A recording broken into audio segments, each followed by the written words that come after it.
Good evening, everyone. We are very excited to have you with us. We are moving from Mental Health Awareness Month and moving into GBV Awareness Month.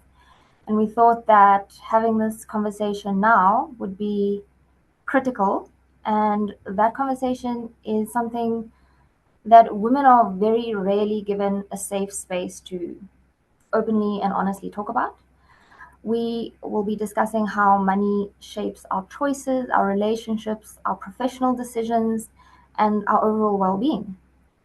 Women in mining specifically, well, women everywhere, carry many layers. We are professionals, we are mothers, daughters, breadwinners, community members, supporters, and sometimes we're the go-to person when it comes to emergency phone calls and financial requests. WIMSA is starting a financial awareness series, and this is a little introductory session into that. And we look forward to having everybody join us in 2026 as we kick off with more sessions. Palesa, do you want to introduce our speakers? Yes, I'd love to. So really tonight is about is a time to pause and ask ourselves these three questions.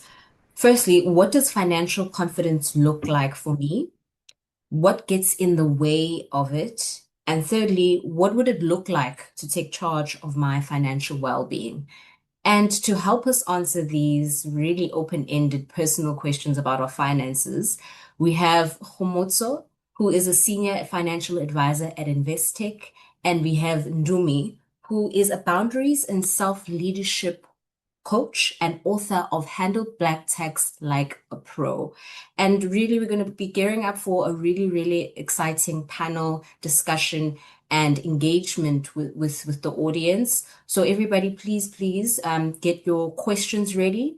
We are going to have a 30-minute segment as well at the end of this the discussion with the panelists. We would really like you to engage. So if you have any questions during the discussion, please feel free to put your messages in the chat, and we'll also have a open-ended conversation at the end of the discussion. But to have an icebreaker, we will start off with a poll question. I will be putting the poll interaction in the chat.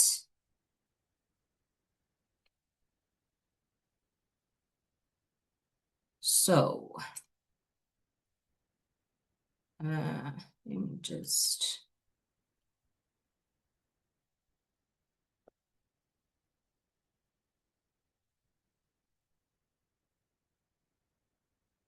So the question is, how are you feeling about your finances going into festive? So in the chat, you will see there is a link. Please click on that link and put your answers there, and we will be viewing all of that just in a minute. And just general house rules for our webinar today. As I said, we will have a 30-minute segment where we want to engage with you, and we will pose questions either to Kgomotso and Ndumi or both of them. And please put them in the chat. We will also be recording this session, so you can also feel free to put your camera on or off. It's up to you. And if you want to revisit the session, you can find that on our WIMSA YouTube page, and we'll also be sharing it on our LinkedIn and website. And finances can be a really touchy subject, so we have created this with yourselves in mind, and we really want to promote a safe space. So it's okay if you want to, ask questions that you may think of a personal, and because this is a personal subject. So just feel free. It's an inclusive, safe space. So just have that in mind while we are in our discussions. So I'll just give a moment for people to answer the poll, then I'll share my screen.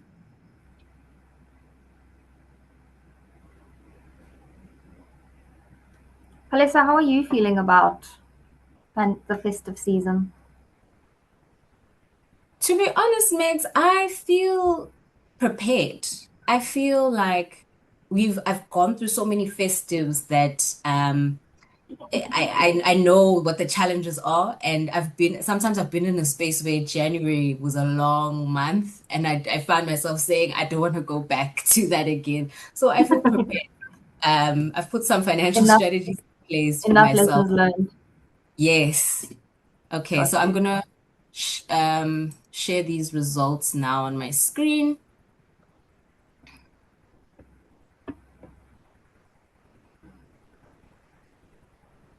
And how are you feeling, Megs, about it? Some of us are not as prepared. Some of us haven't quite learned the lesson yet. Um, but more around not necessarily planning just for December, but planning long term, and not Mm, getting to November and then being like, oh damn, how do I plan? You know. yeah. So I mean, I've had discussions with Kgomotso on how to navigate my finances, how I feel about my finances, how my upbringing influenced my finances, which I honestly didn't Mm, think it did mm, until Kgomotso started asking me a bunch of questions, and I was like, oh, I guess it had quite a big influence on how I handle my money now. But sure. Let me just share the screen. Can everybody see that? it is black at the moment. Um, There we go. Okay. so people are feeling Hopefully I will anxious. spend. Yeah, I share the sentiment. I'm liking the confident, excited, critical but stable, concerned yet optimistic. Okay. Interesting answers there. I'll stop sharing my screen. And Megs, yeah, you can take us away. I see there's some uncertainty in the chat as well. Okay, so based on those answers, Kgomotso, how should we be navigating the year-end period, given that the marketing from probably August to December is spend your money, Black Friday, festive season, sales everywhere. How do we navigate that? Yeah, good evening, Megs. Thank you again for the invite. I love being on these platforms and get to engage and have a conversation. Yeah, Megs, I think as you can see with the answers there, is this festive period is actually quite a stressful time for a lot of people, and stressful in the sense that it tends to be a lot of pressure in terms of buying gifts, spending money for family members and friends. So it becomes quite a challenging period, right?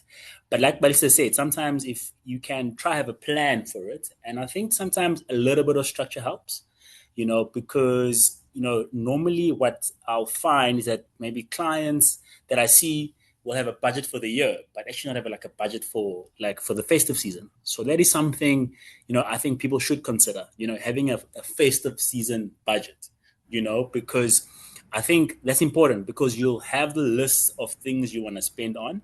And often what we find, I mean, even from a bank perspective, that is the busiest and the most transactions happen in the month of December. People spend a lot.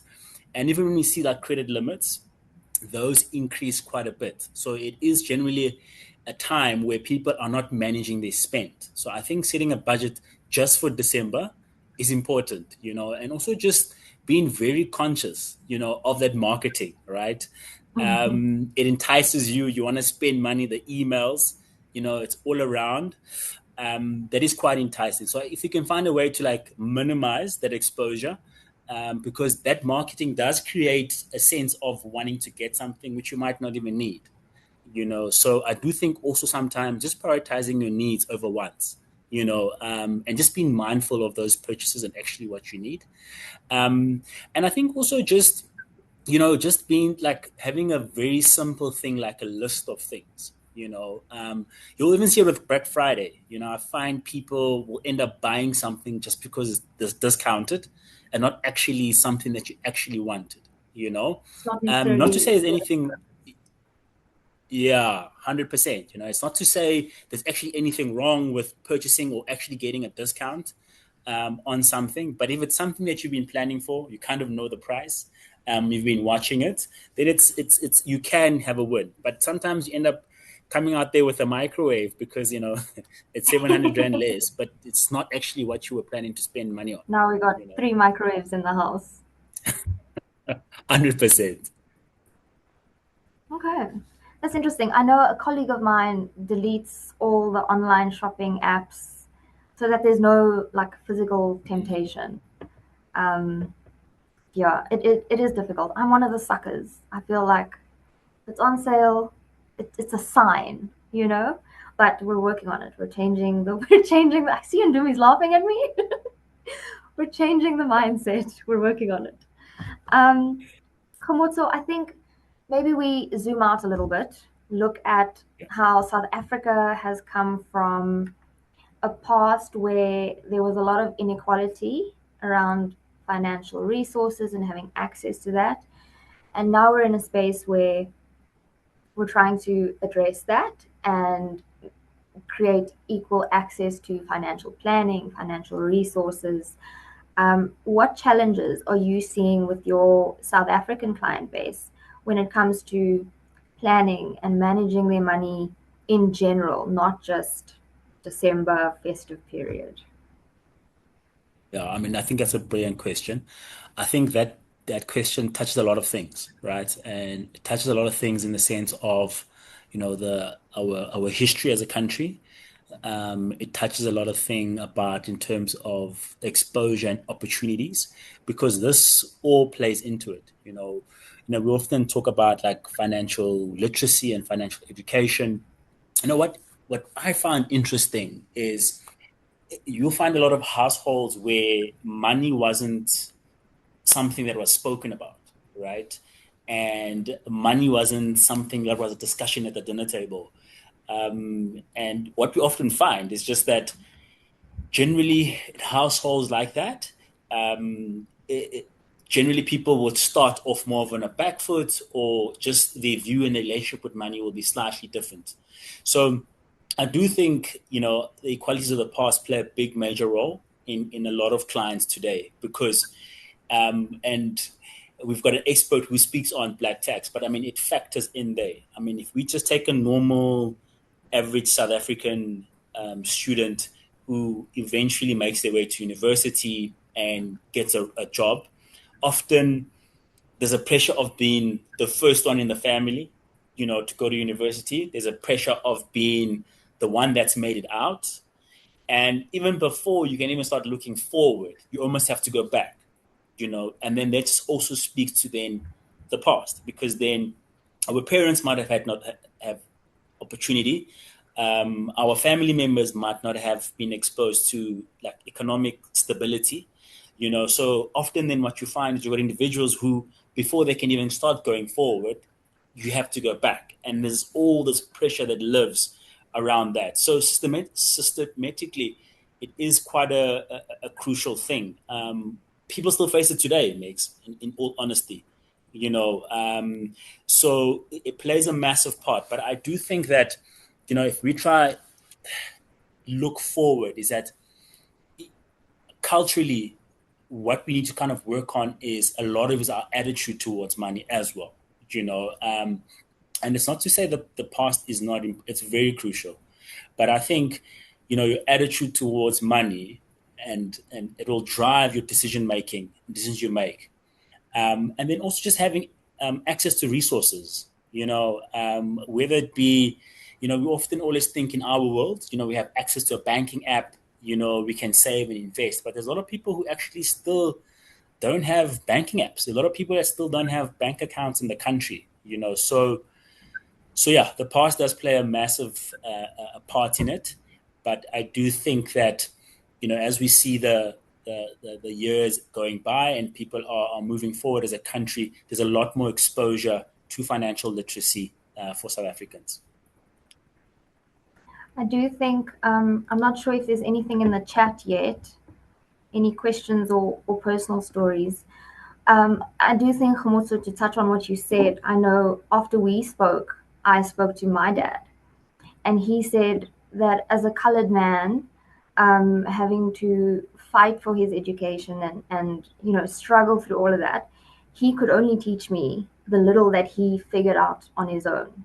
And so it's only now in his 50s that he's realized, hey, but I can own a business. I can do these things myself, and that's where he's at.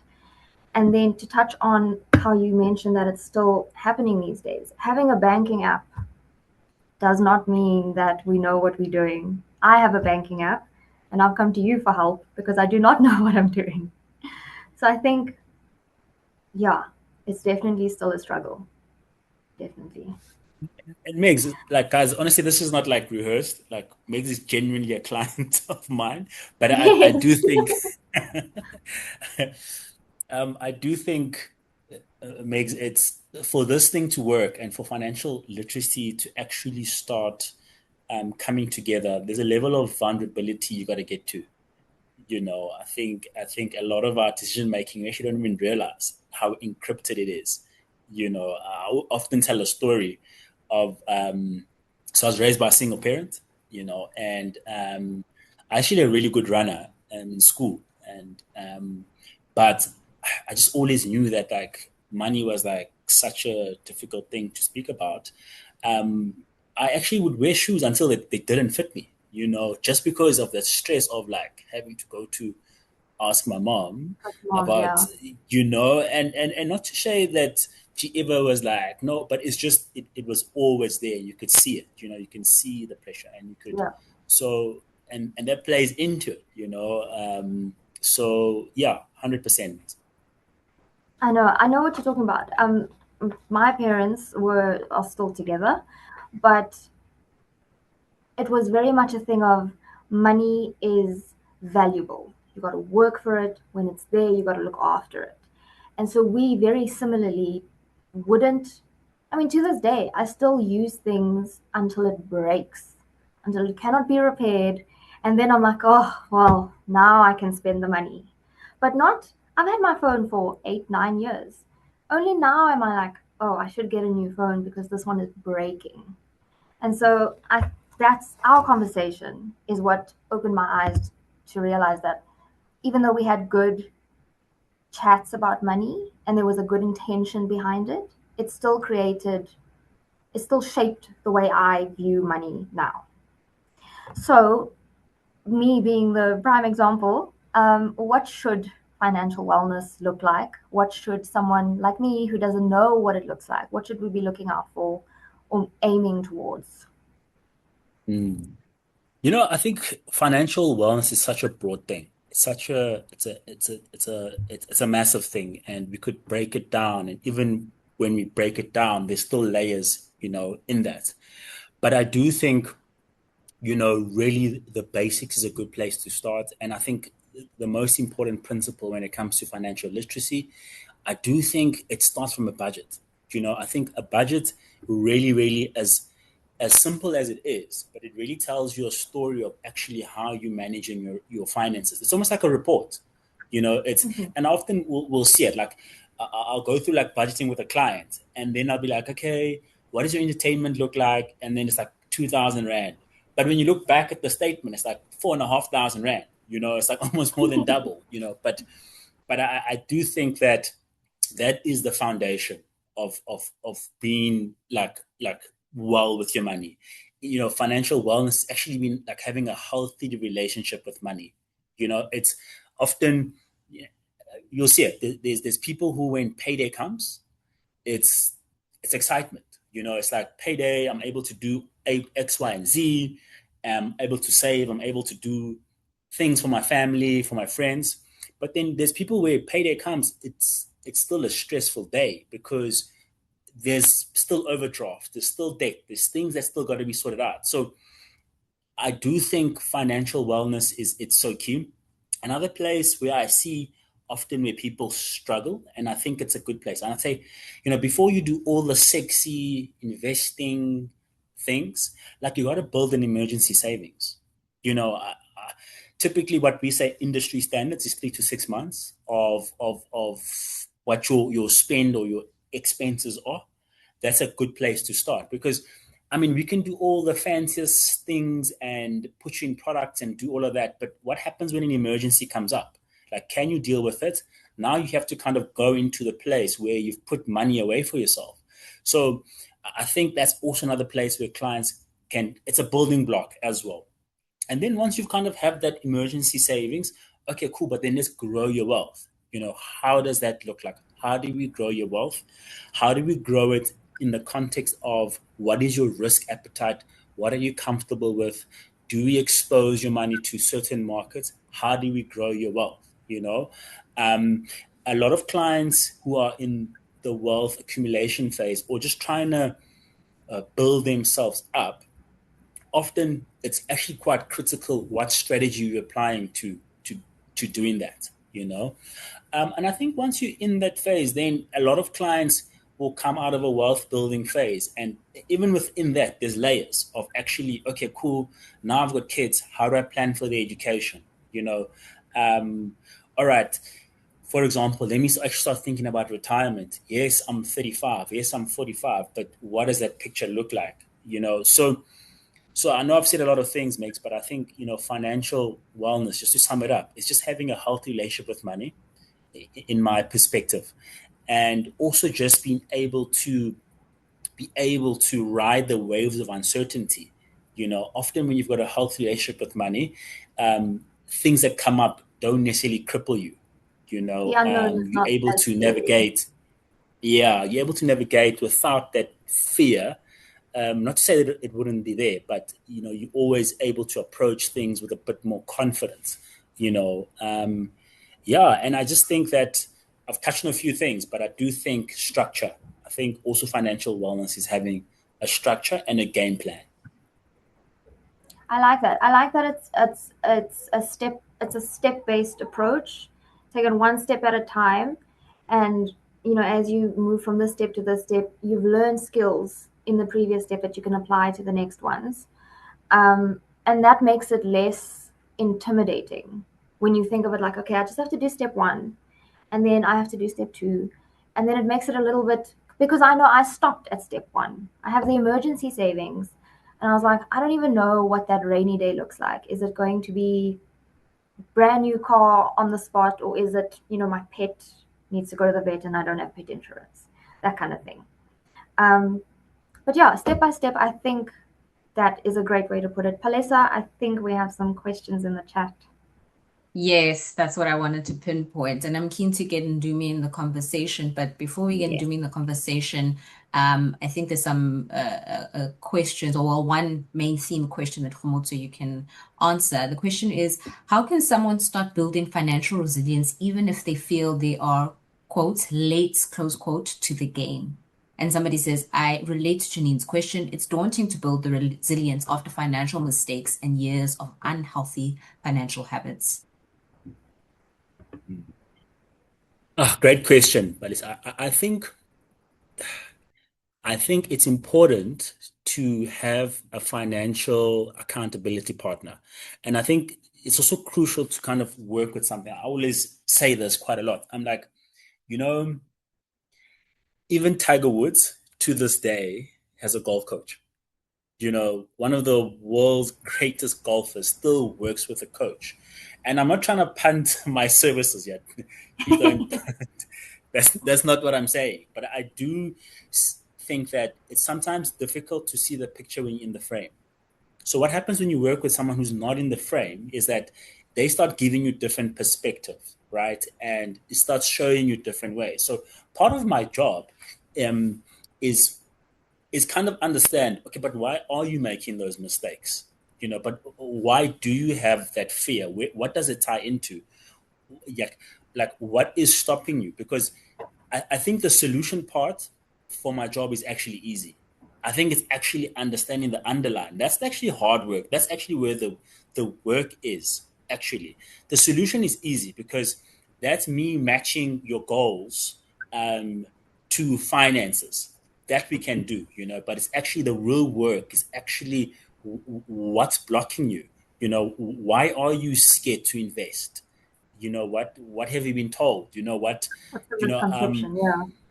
100%. It's that work. The work actually lies in that. And then once you've done that work, then deploying resources for future is then actually better.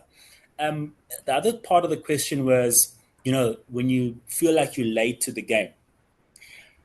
In all honesty, ideally, you do want to start as soon and as early as possible. But I do think that one thing you got to consider is there's going to be a life that you need to prepare for when you no longer have an income, right? So even if you're starting at 40 to start making better financial habits, it's going to help in the long run, So late to the party is late, but also just getting going is still going to help you regardless. And I do think, if you feel you're late to the party, there's certain things you got to tend to be prioritized and be more aggressive with, So what I would often say with clients is, list your pension or your provident, right? Normally what we find with clients that an organization will give you a pension or provident, and they'll give you the minimum just to start because you're looking at that net return. And people never get out of that. They stay in that minimum return the entire career, and they never get. A lot of people, right? But there are organizations, I'll give an example, where a company will actually match your contribution. That is such a great way to actually accelerate your savings, your retirement, actually, because you've got an organization that's willing to work with you. So I will just say there are companies which you can actually benefit from actually partnering and being more aggressive. So often what I say is a good place to start is actually around your retirement pension benefits, because there's a lot of tax benefits as well that you'll get out of being more optimal with your retirement savings. I think just one more thing on that.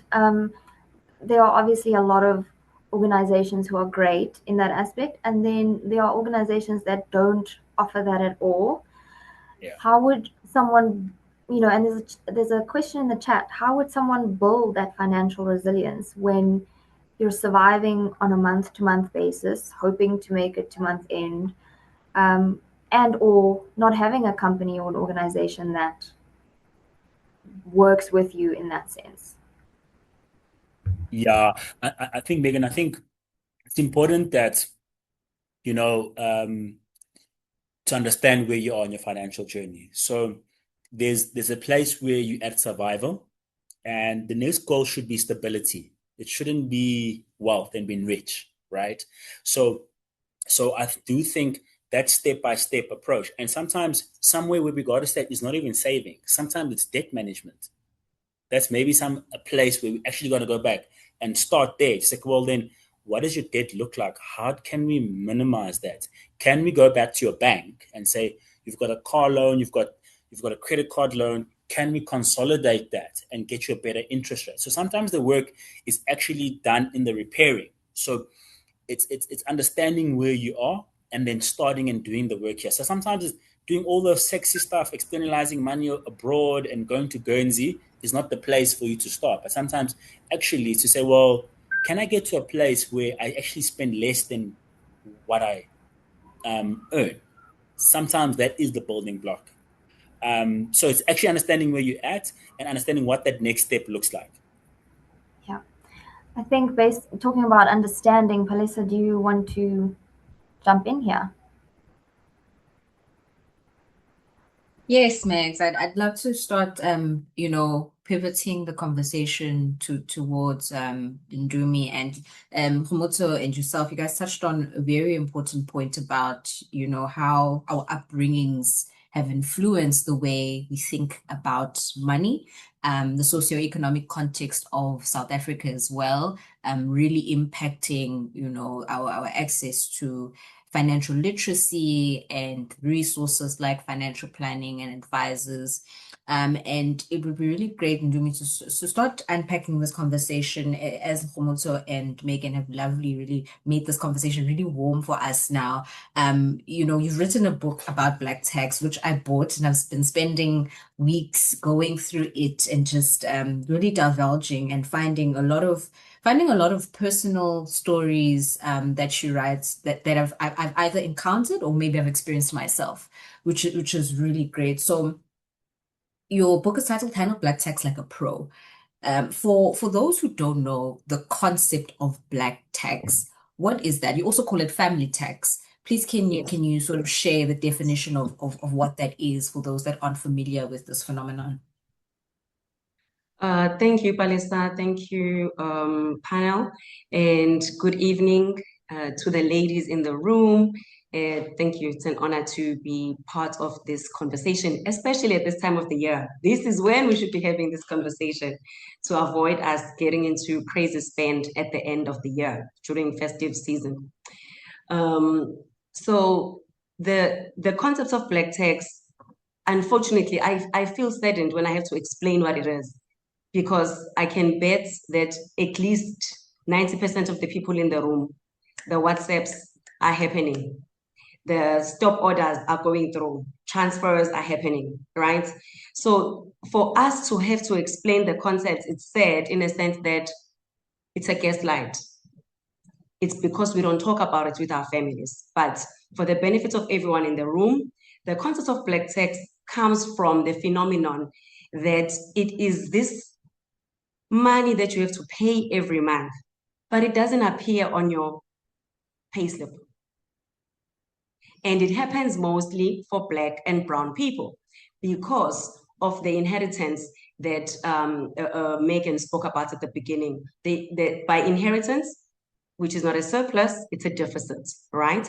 The fact that our parents could not participate and their parents could not participate equally in the economy, it puts us in the position where we have to do for them, we have to support them or their children or their siblings, etc.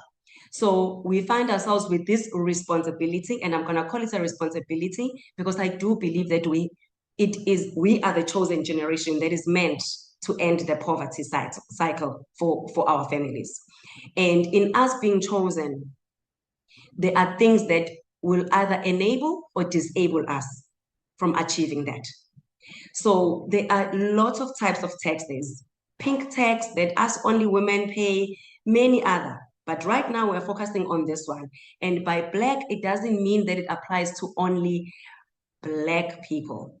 Trust me, I have met, since producing this book, since writing the book, because all of the stories are based on real life stories, all of them, Palesa, because you said you've read them, except I have to now add a dramatization there and there, change conversations. And when I was writing the stories, there were white people that came forward with their own stories. But for the sake of consistency and honoring the validity of the history that has put us in this position, I decided to only put the culturally Black stories, right?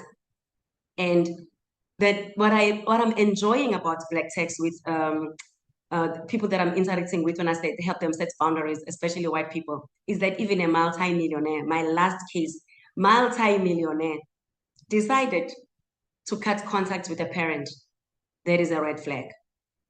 After years, I think it's been 3 years of trying to help her dad.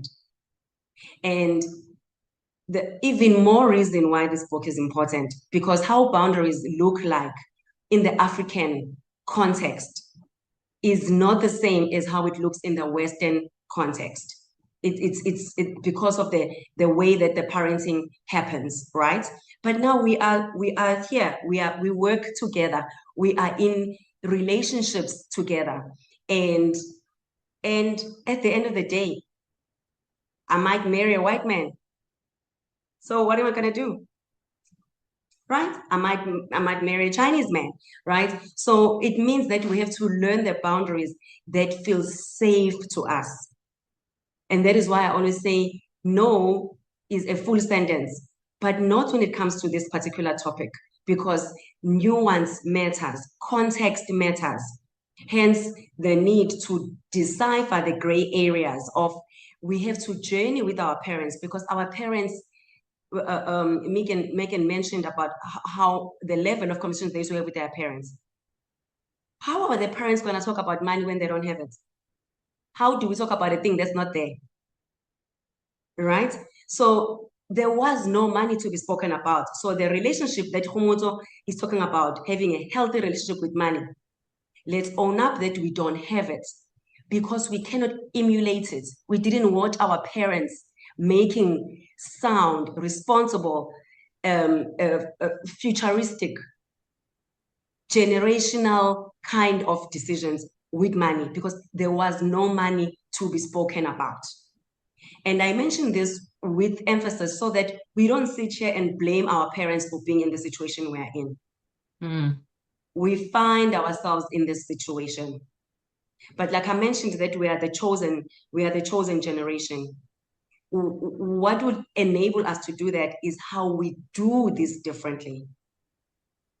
Whether we have the relationship with money, whether we do the vulnerability that Kgomotso spoke about. The vulnerability starts here in saying, I have made irresponsible decisions. I am 40 and I have worked for 20 years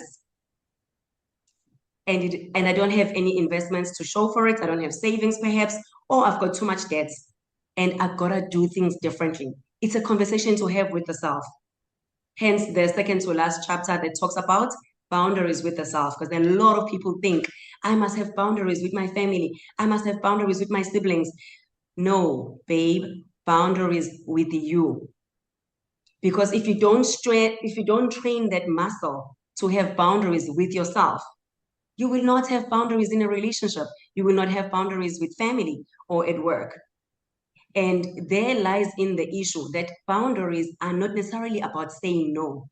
It's about feeling safe. In other words, you've removed the guilt, the shame, the resentment, and the anger, and maybe even the fear that comes with the idea of saying no. So that you say this no with confidence, which is something that you spoke about during your opening, right? So we can have the confidence around the apps, but the apps need input.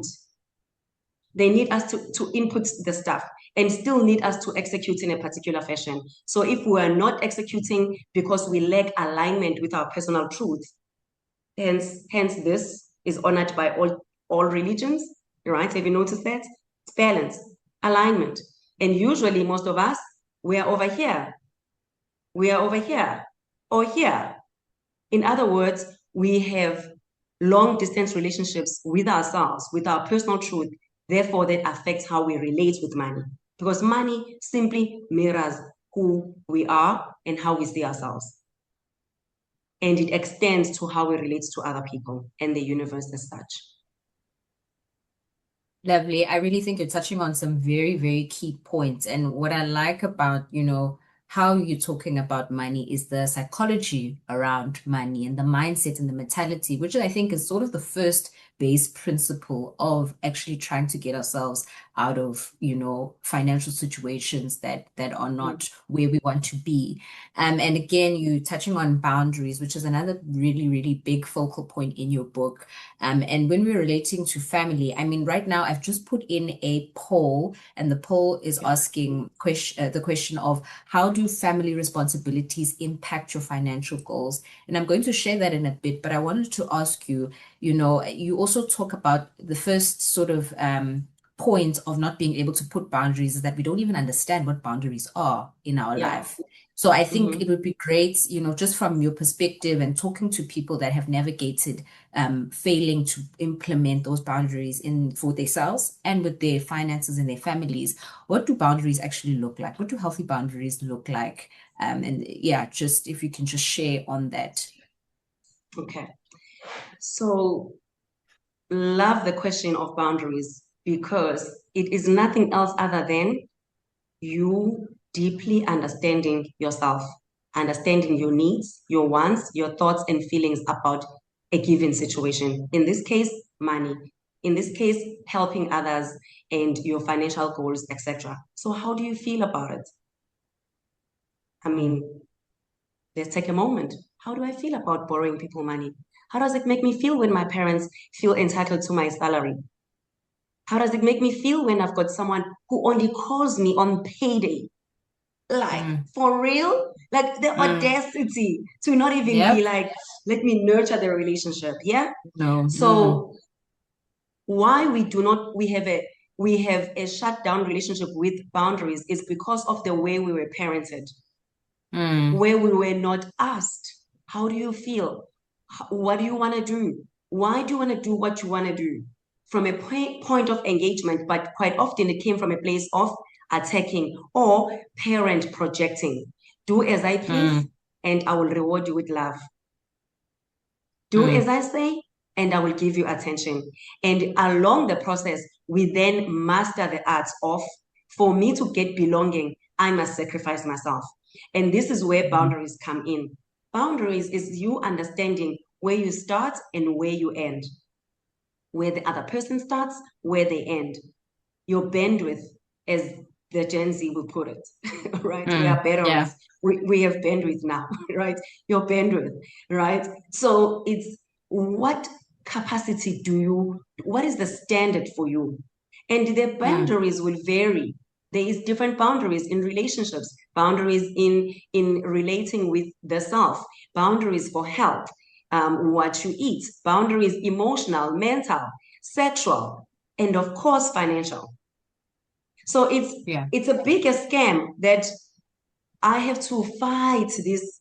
Oh my goodness, corporate, you need to really educate your employees about boundaries, when we should have learned that at grade 1. Yeah. Right. So boundaries it's basically how you would like to be treated, how you want to interact with the world. And sometimes you may need to teach us how you want to be treated. And sometimes you simply vacate the scene when the environment is not for you. And I'll make a perfect example because there's women in this group, and I love using this example. When somebody ghosts you, let's say you've gone on 3-4 dates, and next thing, MIA, he's missing in action, and is gone for 3 weeks, for a month. That's him violating the outward boundary. He stepped out of the circle where you are thinking, hey, we're navigating something here. Imagine a circle was a boundary, and he's disappeared. When he resurfaces, ladies, and he cruises into your space without accountability, it is you breaking your boundary, because you have not held that individual accountable. In other words, you had feelings, thoughts about this situation, but you didn't express it because you want to love him more than you want to love yourself. You want to honor his presence in your life more than you want to honor the fact that you want to be treated a particular way. And in essence, you are teaching him, you can disappear whenever it pleases you, and you come back whenever it pleases you, and I will welcome you. So do you see how this boundary works? It looks like he's wrong. No, guys, when a person doesn't talk to you, that's communication. Silence is communication. You just have to have the capacity to process it and hear it for what it is. Yeah. Right? So always there's the violation. The boundary can be violated, but when you allow others to violate the boundary, it is you giving them permission. In other words, it's you violating your own boundary. Baleza. Yes. So the ghosting one, I always use it because it touches people on their studio.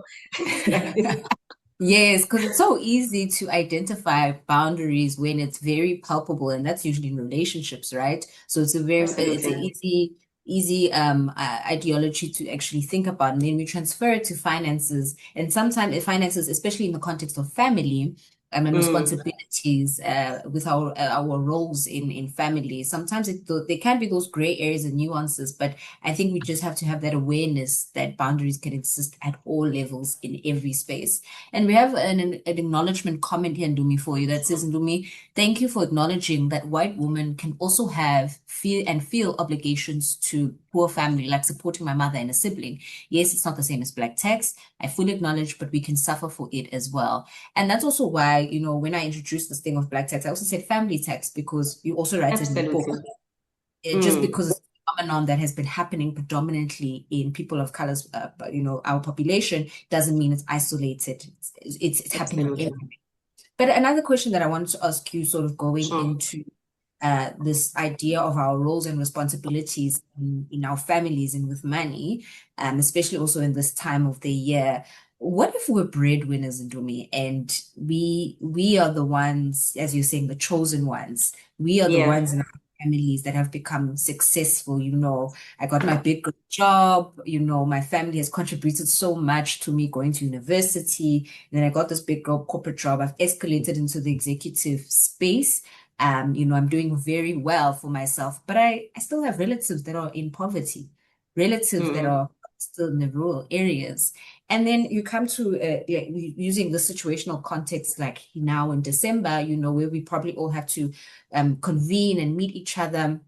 And how do I then implement boundaries and deal with the shame and guilt when I have more resources and I feel that I have to give because my family doesn't have, and I'm the one put in this place with success? How I know it's a very touchy one that can also be very subjective, but I mean, there's a lot of stories that you also put. There's the one that I really like, the guilt of success, or the success guilt, where you be doing things that you love doing, but at the back of your mind, you either have siblings or family that's still in poverty. How do you navigate that? And especially coming to this time of December where it's so relevant that, okay, you are the one with the resources. Maybe they want you to pitch in more for groceries, for example, because you have money.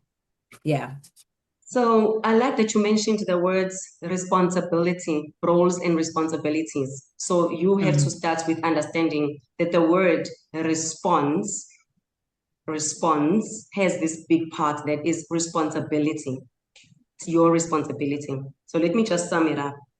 Let's say you give into guilt because you have not come for my coaching. I'm not promoting my coaching, but as Kgomotso said, even the best golfers in the world, they've got everybody we love, actually, and admire, they've got coaches in their respective fields. So I always say, even if you don't come to me, it's important. Somebody mentioned something about emotional intelligence on the chat. I saw it pop up.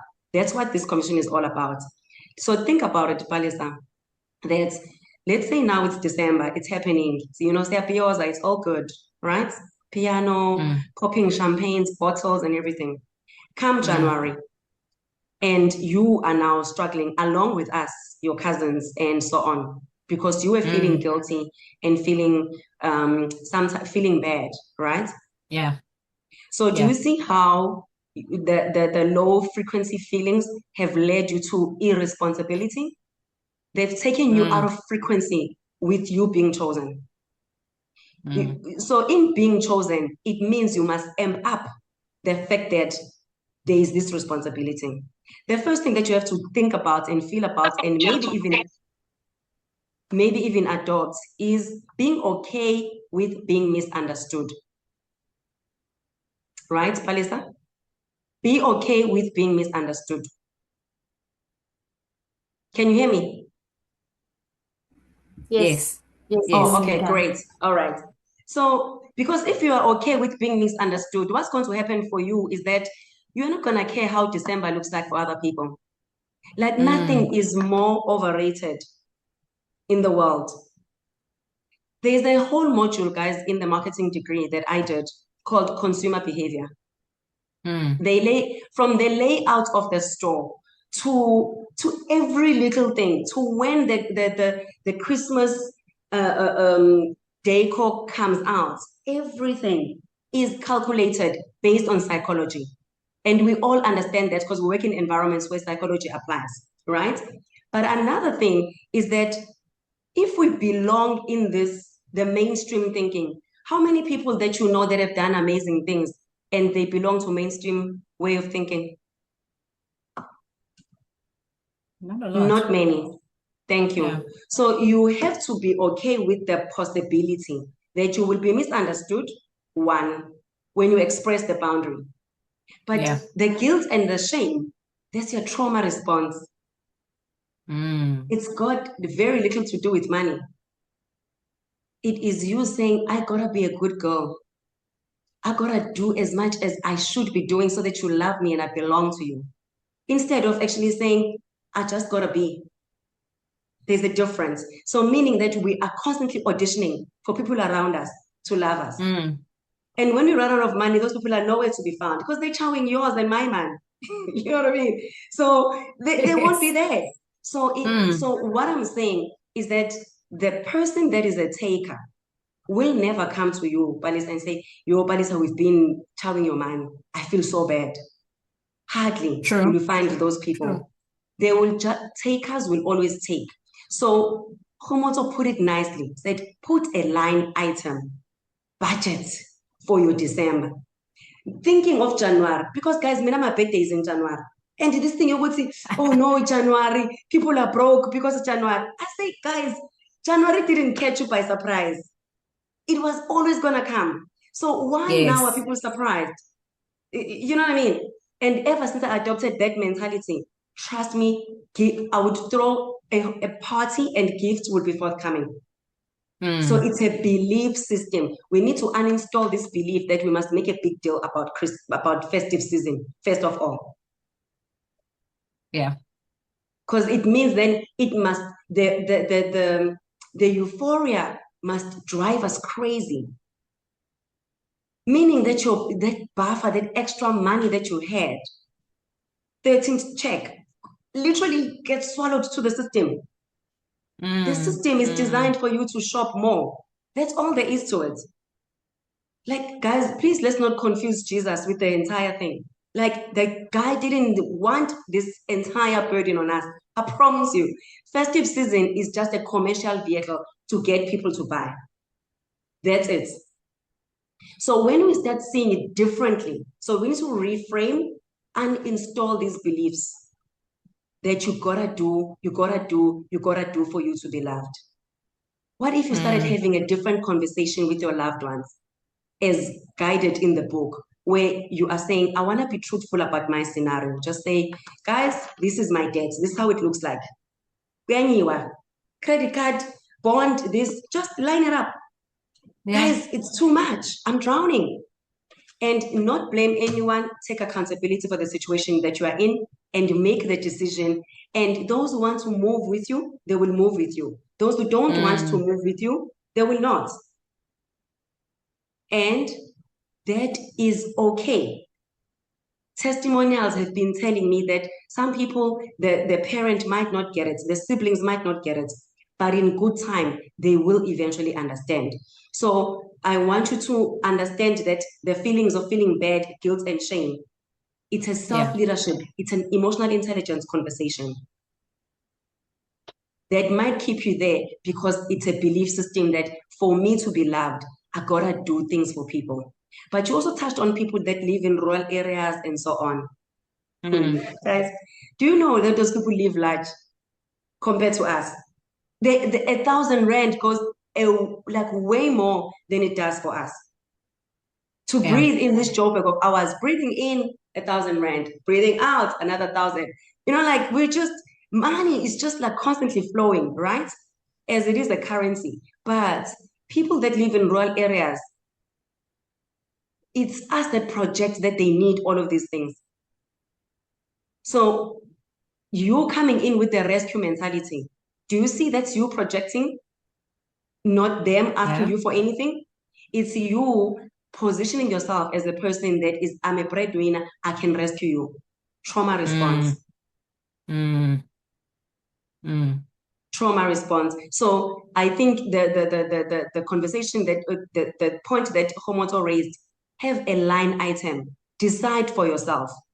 Then we can talk about how to express that boundary in a way that doesn't sabotage the relationship, right? How do you say no and still express a smile? How do you bring up the conversation that is, we call it the elephant in the room in the book, right? The tough conversation. But when you think about it, it's just a truthful conversation. That's all there is to it. But it's tough precisely because it's truthful and no one has done it before you. So hence the work is harder for us. Because the people that have come before us, they did it.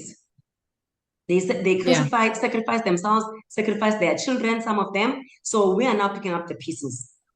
But who here is sitting in boardrooms where we can influence the direction of the country? Anybody in your family did that before? No. Who can make money in foreign currency? Just sitting here, press the record and we make money. It's us. Who can make money coaching, sitting here at an apartment, looking over the ocean? You can have a client that is sitting somewhere in Australia and invoice the client. It's us.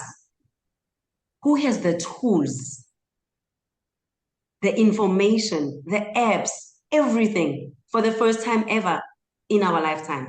It's us. But all of that will be determined by how we navigate ourselves, how we navigate this conversation with our parents and our loved ones. And if we want to move with it in a way that everybody has already done it, then it means we'll just continue doing what they've been doing. But if we do it differently, we stand a chance to achieve a different results, because our kids and my kids are not gonna black text me. They're just not gonna show up. They're just gonna be somewhere, I don't know, in Korea, in Asia, doing whatever they're doing. I mean, their boundaries are lit, right? So no one is going to black text us. There's another reality check. No one. Yeah. So it means that we need to tell our loved ones, I gotta do differently so that I'm not a burden to you 5 years, 10 years, 20 years down the line. I'm not a burden to your children. So that's the conversation. Because what happens for festive, it's semantics. The thing that matters is the cappuccino, not the foam. It's the coffee beneath the surface. Yeah. Okay. That Ndumi, I can just tell you now, there's so much from yourself and Kgomotso that is going to be really practical, and I hope the audience as well is really benefiting, and I know you are, because I'm sitting here like, exactly, yes. And that this topic of boundaries, at the end of the day, it's really having the confidence in yourself to have those tough conversations, because at the end of the day, it's you that's going to be in that situation where January, you're paying your rent, but you have money for groceries, those simple things. And I think, there's lots of really, really insightful themes and ideas that you're talking about, Ndumi. Megan, do you have something to say? So before we get to Megan, I just want to Yes. add that it's not so much the confidence, it's more the tools. It's more, how do I say that? How do I start this conversation? So we, all of us here on this call, we have boundaries. But we found ourselves in a situation where we don't know how to express the boundary, because we've not been taught that skill. That's what shifts the needle. Knowing and knowing how to communicate boundaries then develops the confidence. Yes. That's what I wanted to add. I think Thanks, on Ndumi. that, Ndumi, there was a question earlier about how your emotional intelligence and self-leadership skills translate into healthier financial decisions. And I think you've covered so much on that already. Melissa, I don't know if maybe you want to share some of the responses to the poll. Yes, I can. People and please, I was about to say, please also put your more questions in the chat, because we're going to be opening up to the audience to ask their questions in a minute as well.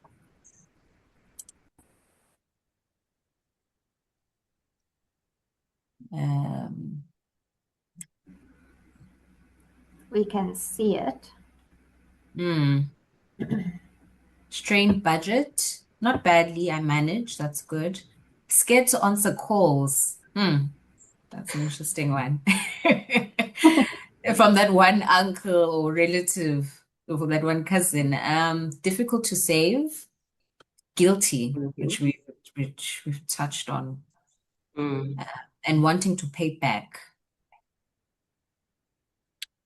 And I think these are all, I'll stop sharing my screen. I think these are all very real emotions, and emotions that we touched on, Ndumi, and that you touch on in your book, that we have to navigate. And again, it's the tools, because I doubt that these kind of emotions will go away.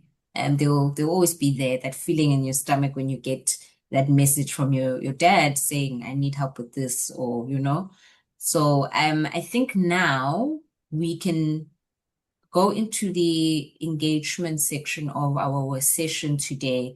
If you have a question, please raise your hand, or if you want to pose a question in the chat, you are welcome to do so.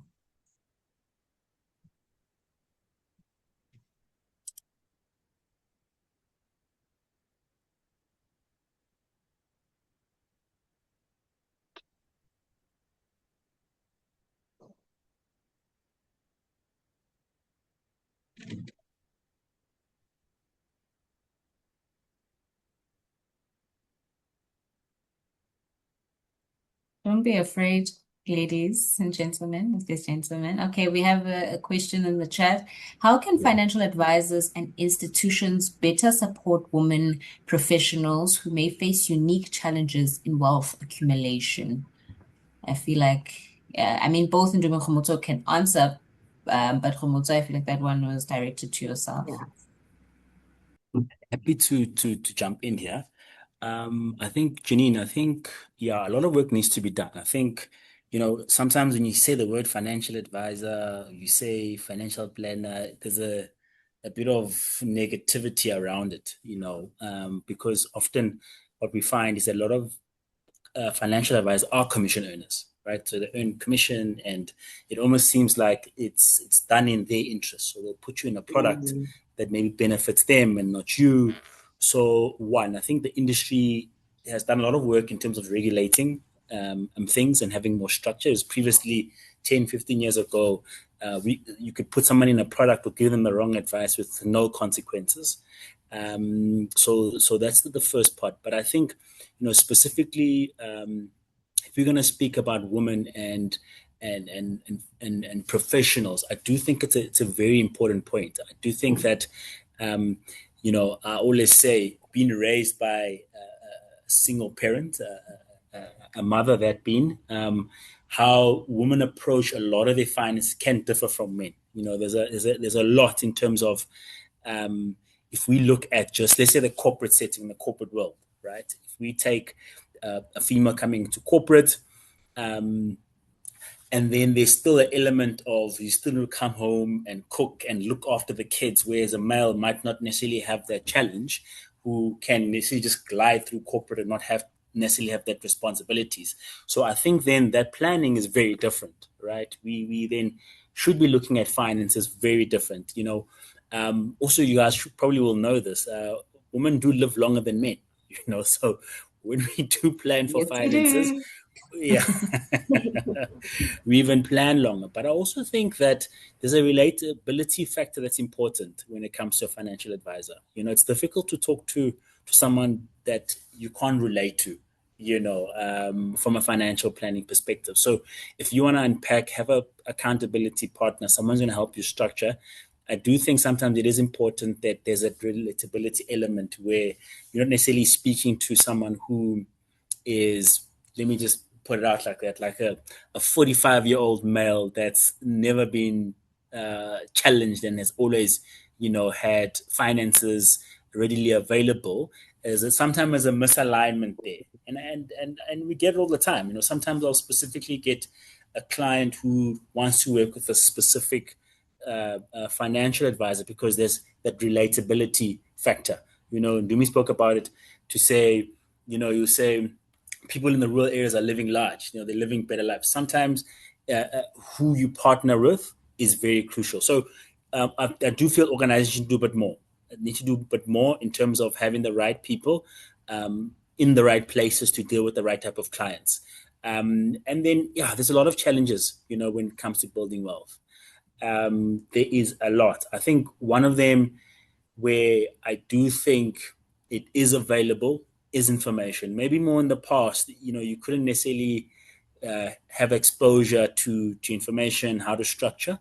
But I do think now you've got a lot more resources. But now it's actually like using the right resources and partnering with the right people. I think also, having someone who, I'd hate to bring up my organization, but I'll give you an example. Investec, we don't charge commission. We're not commission advisors. We're not people we don't even charge advice fees. We don't even charge clients any advice fees. But that is to protect the client. That is done to always put the client first. It's very client-centric. I'll give you a very simple example. Like any financial solution that I put in front of a client, it's vetted by a team. So I need to be able to answer why. Have you taken this person's family into account? Have you taken the various things that can affect that individual? So organizations, I feel, need to do a lot more around that work in terms of regulating the industry and making sure that people are always put front and center and not necessarily in the benefit of the financial advisor. I hope that's answered your question. And just building on that, while people are still, if anybody has a question, please put your hands up and put in the chat. But I actually have a question. This concept of generational wealth, I think is a really important one that needs to be discussed. If I say I want to have generational wealth and I want to be a person in my family that brings generational wealth to my family, I think from your perspective, Kgomotso and Ndumi, it would be great to shine lights on what do you think are the building blocks of saying, hey, I want to start generational wealth. Where do I start? I want to build generational wealth. Where do I start?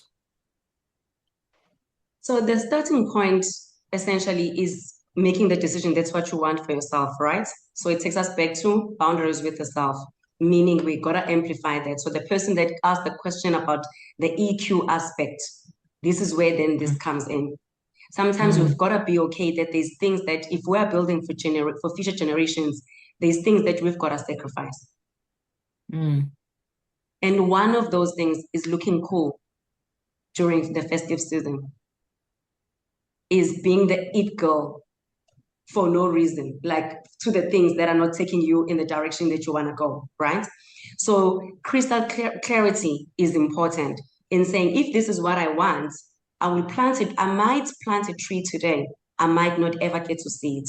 I might see it, but I might not eat the fruits from the tree. So we then got to decide that if then this is what we want, how we walk, how we do life must look different. It cannot be the same. So it starts with us realizing that we are already the sandwich generation. What do I mean by that? We missed out on a lot of things because our parents could not afford to give us those things. So we are giving those things to ourselves now. But we also have parents that want the best of everything that they want from us. We also have children that go to private schools, that go on holidays, they wear clothing, the clothes that are labels. They are popping with social and curricular activity, extracurricular activity. So who's getting squashed? It's you and I. So this now robs us of this opportunity of deciding from a peaceful and insightful and clear place. So we are no longer in a position because there's a lot going on. Meaning the generational wealth conversation cannot be had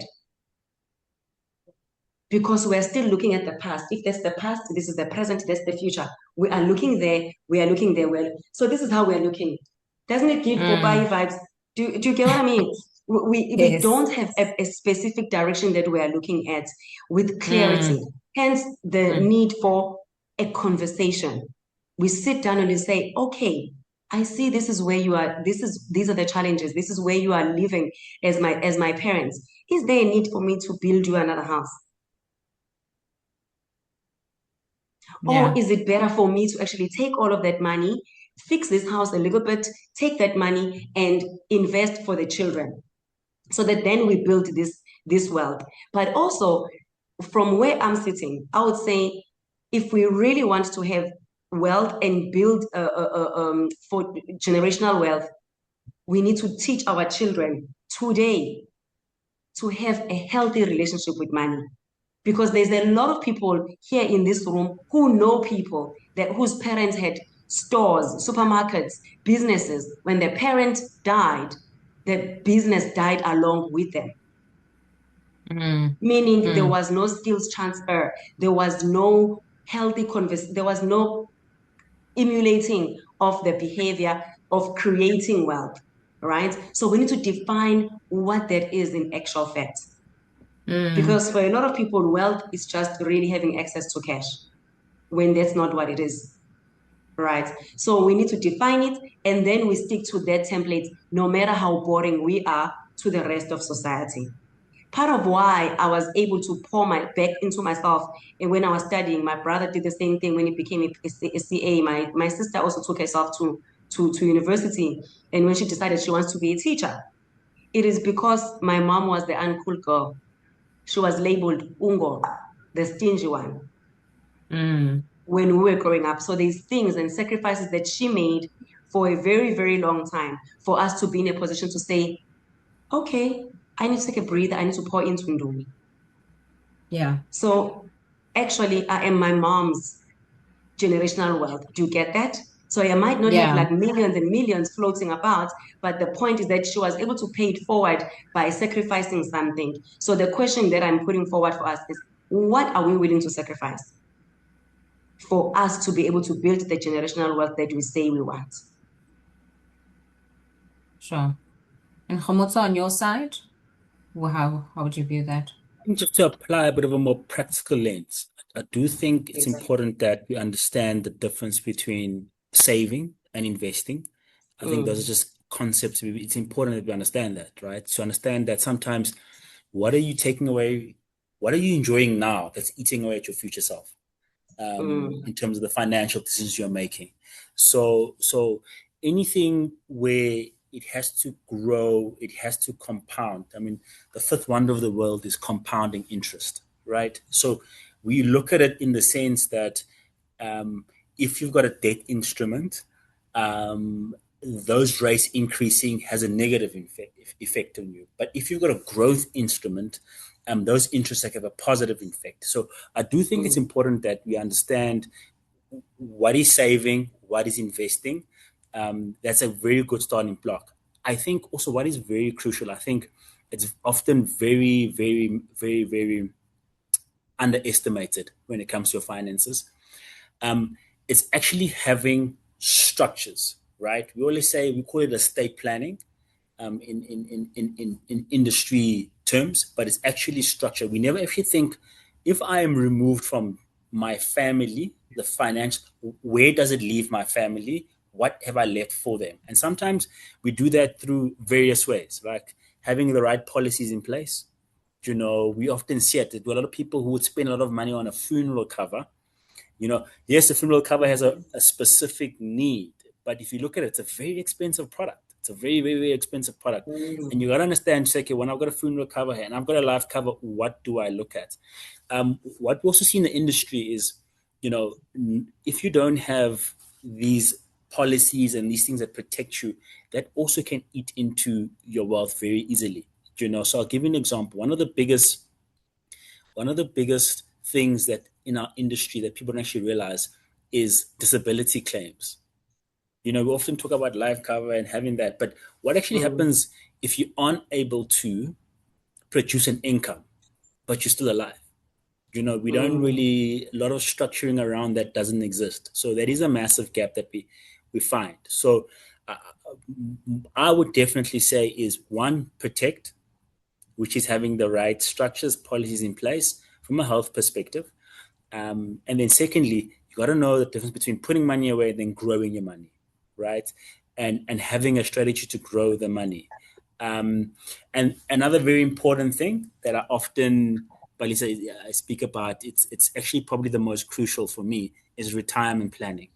You know, actually having a longer dated picture where you actually think about, okay, well, what will things look like 30 years from now? Do you know, actually, when my child is 18, what are their needs for university going to look like? And things like that. And that thinking will feed into breaking that line of having to depend on your kids in terms of your retirement once you don't have an income. And I think then what we find is generational wealth doesn't start with one generation. It's actually multiple. So we often see these people who have these amazing stories and builds amazing, but those are anomalies. But actually wealth, Balisa, it takes time. It takes time. It takes discipline. It's a slow, boring process. Like as Ndumi said, that sometimes you won't even realize the fruits of your labor now. So just to wrap up that question, I do think it actually, you need structure, and you help building structure if you really want to actually have something to build and leave for the next generation. Sure. Thank you for that, Kgomotso. Megan, is your hands up? I think if you don't mind, Palesa, there's quite a few comments and questions. I'll start with Dineo. Ndumi, I think this one might be for you. With regard to the black tax conversation, how do we discern the difference between setting a healthy boundary and simply refusing to help because we're not being empathetic enough? In other words, where is the line between protecting ourselves financially and unintentionally becoming selfish or arrogant, or maybe the stingy one? At the same time, how do we honor the principles of Ubuntu and giving back where there is a genuine need, especially when we actually do have the means to help? Oh, this one is a tough one. Can you hear me okay? So I was trying to Yes. connect my Yes. headphones. Okay. So who asked the question? I want to address this individual because this is one of the most, it's Dineo. Yes. Okay. So there are always extremes. This situation of black text, guys, is a spectrum. That is why even the book, I told it in a series of stories to honor the spectrum. The fact that yours looks different to mine, to Samantha's, to Kgomotso's, etc., because the circumstances are not the same. But quite often, just this afternoon, the one lady was saying that when she doesn't have money, it's a big deal in the family. When she says she doesn't have money, and she started being parentified at the age of 13, raising siblings, contributing, yet her sister, still in her adult age, gets away with not contributing. And this one that's not contributing is living her soft life at the expense of the older one. So what I feel that is necessary about that is especially if there's multiple, I think Kgomotso said is the only child. If there's more than one sibling, siblings need to get together and say, okay, guys, these are the responsibilities that we have of our parent or parents. How are we doing this together? I have available to this situation X amount of money as a line item. So there's no random request during the month. That is setting the boundary, right? Because that's what Dineo can afford. So she puts that forward. But in the discussion, it's so that the other siblings can come to the party as well. Because if it's one person, because the one person has a good heart, they will always just be taking and draining from the one that has a good heart. So the person is to define, where do you begin? Where do you end? What are your financial goals? Because if your financial goals are not clear to you, you are not going to know how much exactly you need to set for this. So Kgomotso touched on saving, investing. So some people can't even get to this because they still have to deal with debt. Right? Meaning a conversation needs to be had in saying, let's do it together. Let's use black text as the means of building the family. Because we are doing it not with a passive aggressive nature, because that's what happens right now. Like, it's almost like, yeah, but I'm doing it, but Palisa is a spoiled brat, she's not doing anything. Why not have a healthy conversation where we apply truth plus love, and we remove rightness in the equation so that we have a safe space to talk about healthy boundaries. And by healthy boundaries, it doesn't mean that we are at war with our loved ones. It means we're simply stating, I am taking responsibility for where I'm at. I am this particular age. I do not have this particular level of savings or buffer or something. I need to catch it up. I have decided that I'm moving in this particular direction for reasons 1, 2, 3. You're not asking them for permission. You are simply sharing, because if you do a hard no, it's not good for your body. It's not good for your emotional health. It's not good even for your physical body for some people. I cannot, from this little muscle, say now I'm going to be a heavyweight champion. It's unrealistic. I need to build over time, right? And our families need to move with us in the journey of personal development, of emotional intelligence around money, right? So striking a balance is about asking yourself, how do I help you whilst I help me, whilst I don't drown in debt? In fact, the starting point will be that when you are helping people using credit cards, when you are getting loans for things that we can postpone, when the discussion to talk about your income is not allowed in the family structure, There lies in the challenge. Because if people are going to want to have access to your money, it needs to happen on your terms. So the healthy boundary is that you must create this healthy environment of communicating the boundary. By truth, I mean expressing your feelings, your real thoughts, your real feelings, the genuine ones, right? And stating the situation that, guys, this is the state I'm in. Let's own, guys, where we're at. Also, because we're this generation that we've mastered PR. We look like we've got money. The cars we drive, the clothes we wear, the bottles we pop. Everything looks like we've got money. So we need to be cognizant of that fact too. So that's truth. Plus love, that means the tone we speak with, the words we choose are ever so important in the conversation of boundaries, especially around money. And also minusing rightness, wanting for me to say, oh my goodness, Kgomotso, I've been black texting you for the past 10 years. Look at me now, I'm broke because of you. That is unhealthy because I'm accusing him of something that I agreed to. No matter how cornered I was, but I agreed in some shape or form. The better thing for me to say would be, Kgomotso, as my little brother, I would like us to have a conversation. I've had a look at my finances, and it is shocking for me to have discovered that I am 40. I have worked for 20 years, and I do not have sufficient investments to show for it. My debt is exorbitant, and I would like to change how this looks like for me. I must change it so that I don't burden you in 20 years, in 30 years' time. Going forward, I will be doing 1, 2, 3. So it's not even how do I strike the balance, it is how do we then deliver the actual conversation, because in that we engage conversation, but she's not asking for permission. She's simply saying this is the point that she has reached for herself.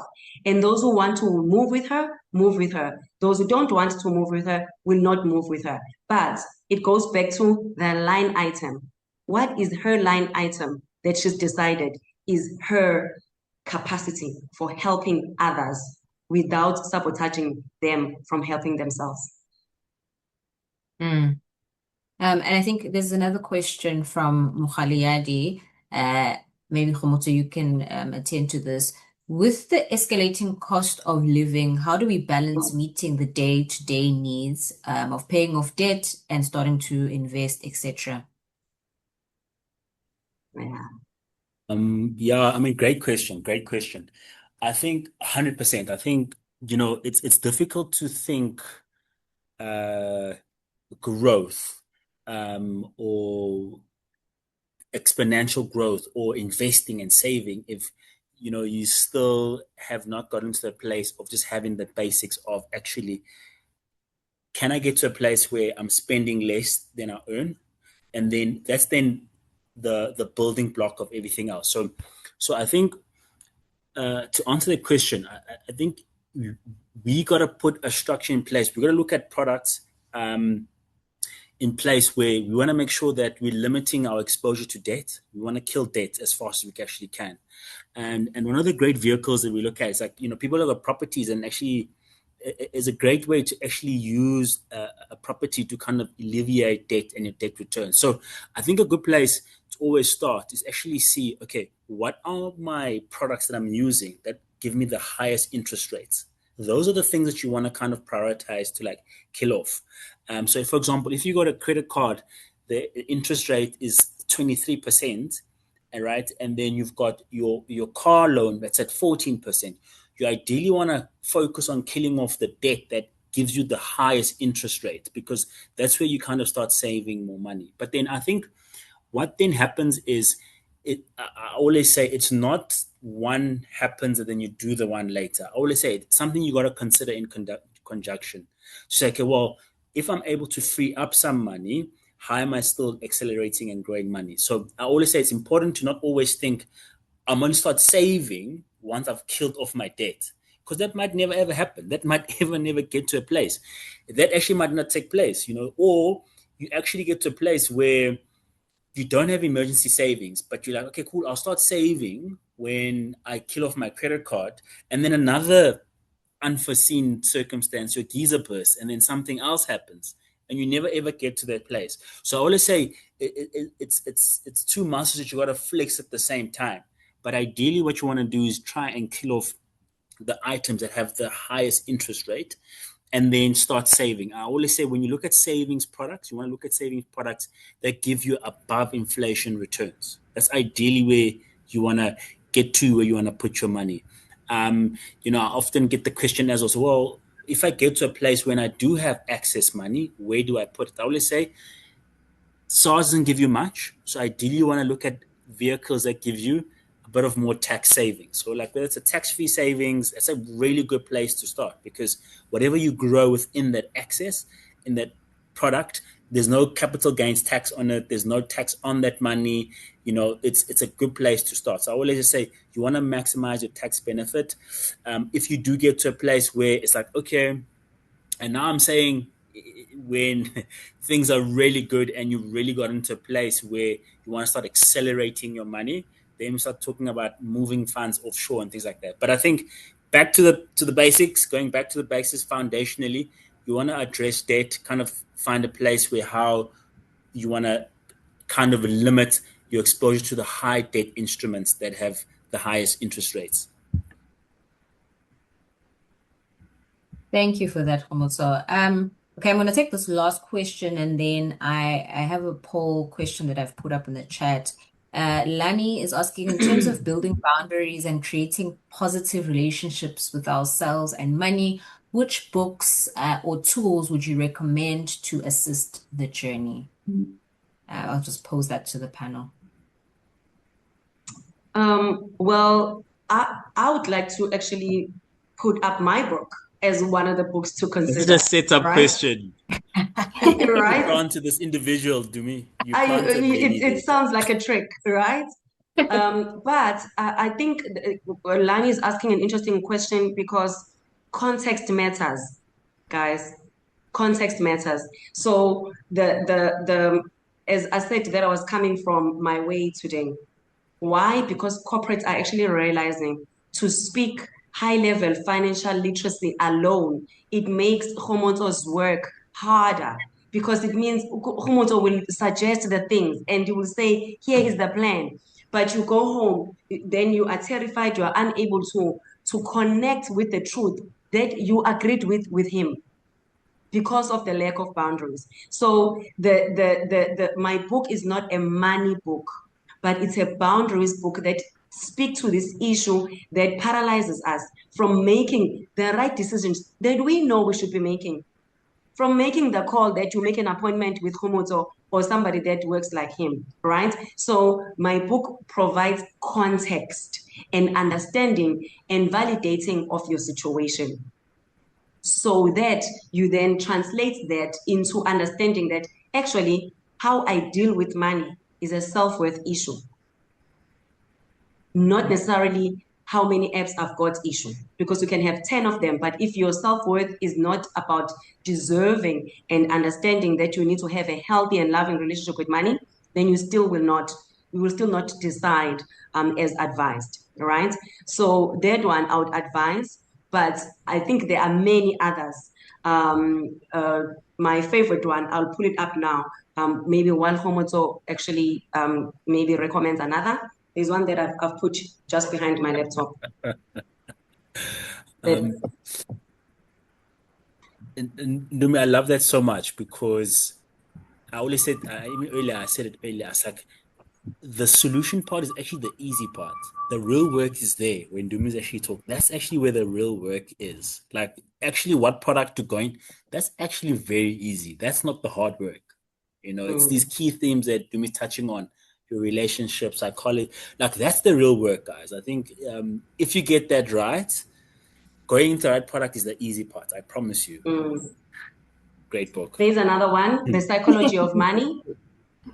The Psychology of Money by Morgan Housel, and has practical examples, and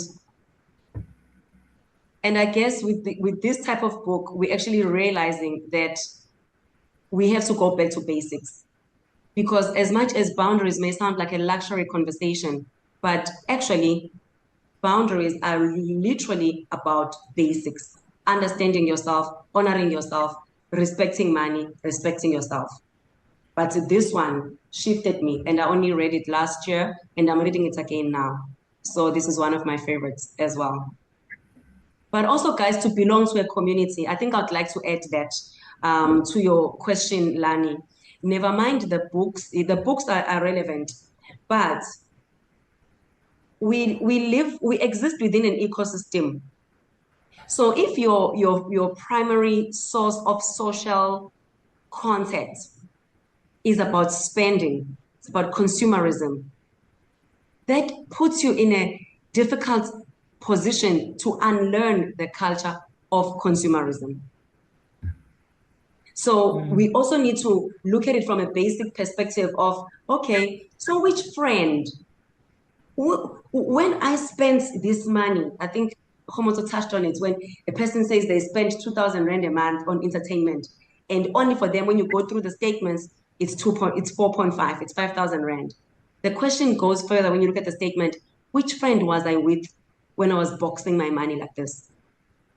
And that will help you see the people that are affecting you, not only just your money, how you spend your time, how you spend your money, how you spend your energy. And usually when money is being wasted, all these other two things are also being wasted. Almost, you can't separate, it's a science. So if we're wasting money, we are gonna waste time, we are gonna waste energy. If we are being productive, look where we are with our time, which time equals money. So by virtue of us being constructive and being productive, we are being productive with our energy and our time. So you cannot separate the two. TME, it's what I call it.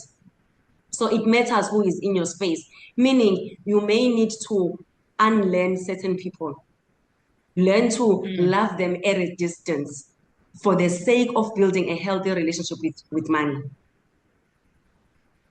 So belonging to a community of like-minded, like-hearted people that talk about money, where I know Mohaedi from, is a community of money.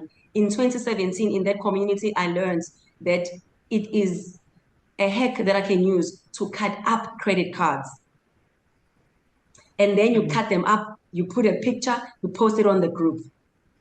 And then everybody congratulates you and say, oh my word, cannot believe you did it. And then other people will say, oh my word, I could never cut up my credit card.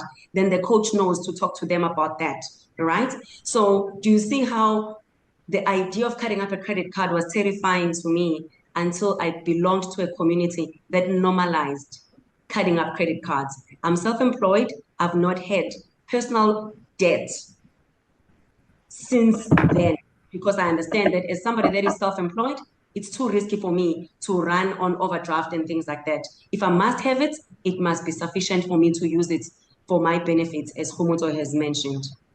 So community, community, community. I think that's I so, love that. yeah, that's so insightful. My fitness coach actually always says to me, where your focus goes, your energy flows. Absolutely. Melissa, do you mind if I run through a couple comments and then you want to check the poll maybe before we close out? Yes, maybe let me just check the poll first and then we'll run into those comments just to share. So on the poll, it's coming. On the poll, we're asking, how are you going to take control of your financial future after this discussion? So we have going to move that early December salary to a different account. Start with a budget, exclamation mark. Yes, a budget is good. Revisit my financial plan and restructure as required. Identify my current relationship with money and causes. Great. First, get stability and set boundaries to family and friends. Focus on spending less than I earn. And lastly, I've already started. It feels so intrusive and a lot because I've never consulted with a financial advisor. The webinar today has helped with easing the anxiousness around financial help. That's great. Awesome. That's really great. That's really great. Megs, you want us to look at the comments? Yeah, there's just a few comments for the speakers. We spoke to Dineo about the black tax, and 𝘥𝑦𝘐𝘵 had her 2 cents that she called it, to say that if it does not make you go into unhealthy debt and it's still aligned with your personal financial goals, then it's not an issue. Money is not the only way to honor Ubuntu and or maintain relationships. We can still build healthy and solid relationships without straining ourselves financially. 𝘥𝑦𝘐𝘵 also recommended a book, How to Make One Hell of a Profit and Still Get to Heaven. Yes, that's also another very good one. Nice. Okay, glad it's Ndumi approved. Then we've got D. D says we've truly mastered PR. I'm personally stuck with the rich aunt title, and I'm ready to put it down and make sure no one else in my family carries it. Mm. Yeah. I have a last question to the panel before we close. In a sentence,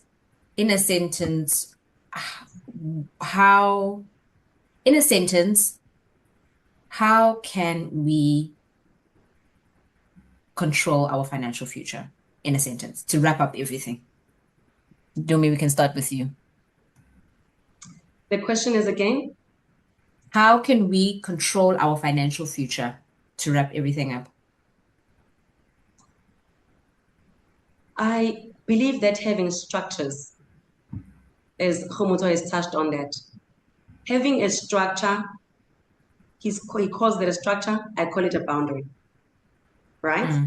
By structure, I mean really the thing that you say, I'm going to follow this pattern and journey with it up until a point that I achieve the goal that I want, whether that is monthly, whether that is yearly, whether it's 6 months.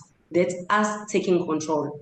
But what I want to ask that we do is that we be patient with ourselves, that we cannot be plugged into Insta solutions and expect, booming results.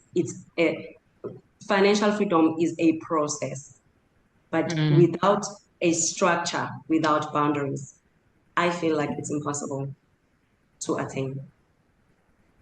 Thank you, Ndumi. Kgomotso? I think for me, make financial decisions today that your future self will be proud of. Yeah, I think that's the line that I live by, and I think, if in closing, that's probably the line. Thank you so much, Kgomotso. Well, we've reached the end of our webinar session. Thank you, panelists, for such an insightful and really impactful discussion at such a critical point in the year when we are supposed to be having these conversations and discussions. I hope everybody's going to go and, self-reflect. Start those budgets if you haven't already. Speak to family members, have a dinner table conversation about money. I hope we can all be encouraged from this conversation to go out and really be confident about our management of finances and take hold of our financial future. Thank you so much. I hope you all have a good rest of your evening.